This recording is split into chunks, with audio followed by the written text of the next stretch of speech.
Good morning, dear students. Welcome back to online class of St. Lawrence School. Today I am going to teach you mathematics of class 10th and our topic is remainder and factor theorem. You can see here on the screen theorem of remainder theorem definition is written here. The remainder theorem begins with a polynomial, suppose px, where px is any polynomial whose variable is x.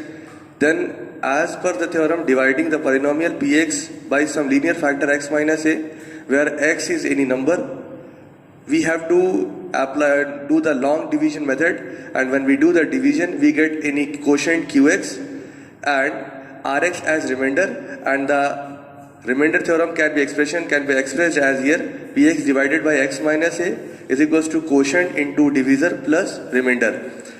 I am giving you an example here. Suppose you divide 9 by 2, it goes 4 times, comes 8, and after subtraction it comes 1. Here, this is your px.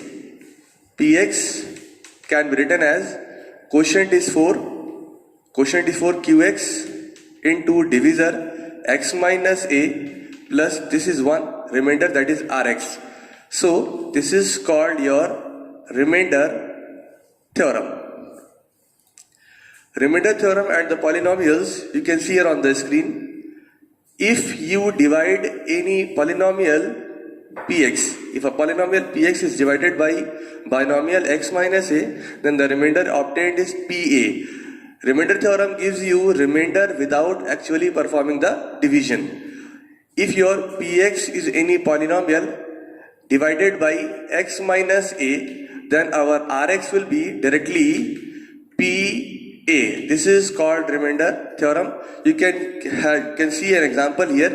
Px they have given px is equals to x cube minus 4x square minus 7x plus 10, and they are saying dividing this polynomial px by the binomial is x minus 2. So when you will divide by x minus a, you are getting remainder as pa. So dividing by x minus 2, then your remainder will be p2. 2 cube minus 4 into 2 square minus 7 into 2 plus 10. It comes 8 minus 2 square 4 for the 16 minus 14 plus 10, and ultimate solution comes here minus 12. So when you will divide this polynomial x cube minus 4x square minus 7x plus 10 by x minus 2, your remainder will be minus 2. Here any division has not been performed, that is remainder theorem has been applied. No division, without division you have found out the remainder. Now going towards the factor theorem, you can see here on the screen it is written. Factor theorem is generally applied to factorize and finding the roots of the polynomial equation. It is the reverse form of the remainder theorem. Problems are solved based on the application of synthetic division and then to check for a zero remainder. Suppose when px is equals to 0, if your px is equals to 0, then y minus x is a factor of the polynomial, or we consider the other way, then y minus x is a factor of the polynomial, then px is equals to 0. You may be getting this. If px is 0, y minus x is a factor. If y minus x is a factor, then px must be 0. We can have example here.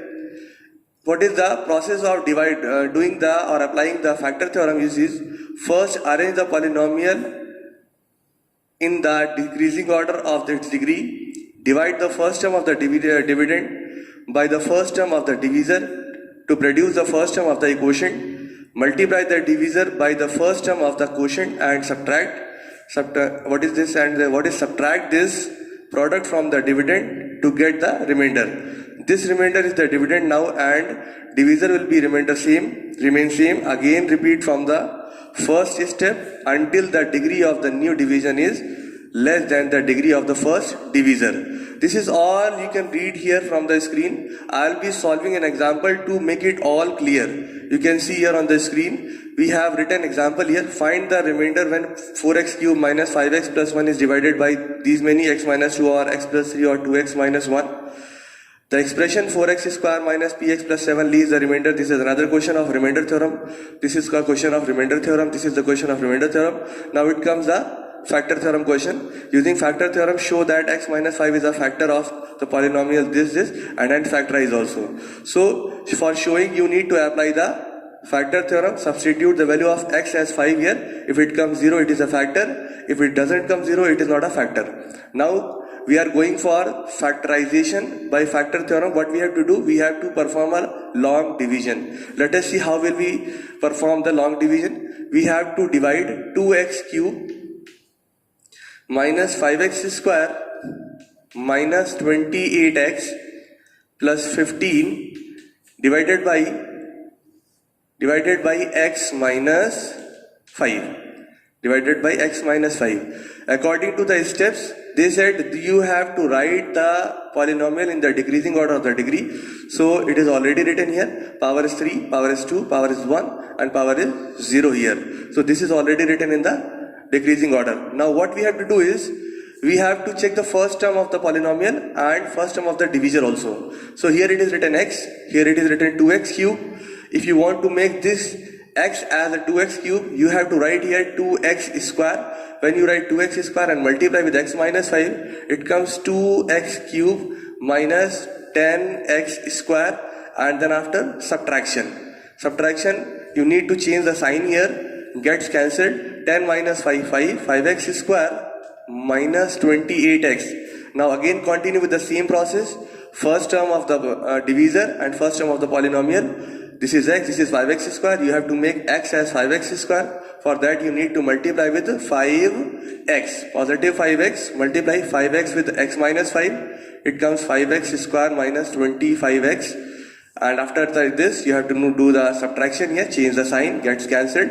25 minus 28 means minus 3x and carry 15. This comes here. And again you see it is x, it is minus 3x. You have to multiply with minus 3 so that it becomes minus 3x plus 15, and at the end when you change the sign and it ultimately comes 0. So you can see here, this is your quotient, this is your quotient here. It is a quadratic equation. Quotient qx is 2x square plus 5x minus 3. This quotient has to be factorized by quadratic equation. Factorization, you can apply formula also for the factorization and get the roots of the polynomial px, that is q at 2x cube minus 5x square minus 28x plus 15. 3 2s are 6, 6 1s are 6, 6 minus 1, 5. You can do it here. 2x square, 6x minus x minus 3, 2x common, x plus 3 minus 1 common, x plus 3, 2x minus 1, x plus 3. There are two factors. If you make these two factors and this one equal to 0, then the values or the roots of the polynomials will come. X is equals to either half or minus 3 or 5. These are the roots of the polynomial px. That is what I was telling. The factor theorem is to find out the roots or the zeros of the polynomial given to you. You can see here I have done. So this is all about remainder and factor theorem. In the first example, if you want to find out the remainder, you need to put the value of x as 2 and to get the remainder, x as minus 3 and x is equals to half here, and you will get the remainder here. And in the second example, you can see they are asking the expression 4x square plus minus px plus 7 leaves the remainder minus 2 when divided by x minus 3. You need to just do what? You have to put the value of x as 3 in the expression. You have to find out P3 and will be equal to minus 2 and solve. You will get the value of minus this variable unknown, which is P. Okay, so this is all about remainder and factor theorem. Hope you are getting this. Apply this, practice this and take care. Thank you.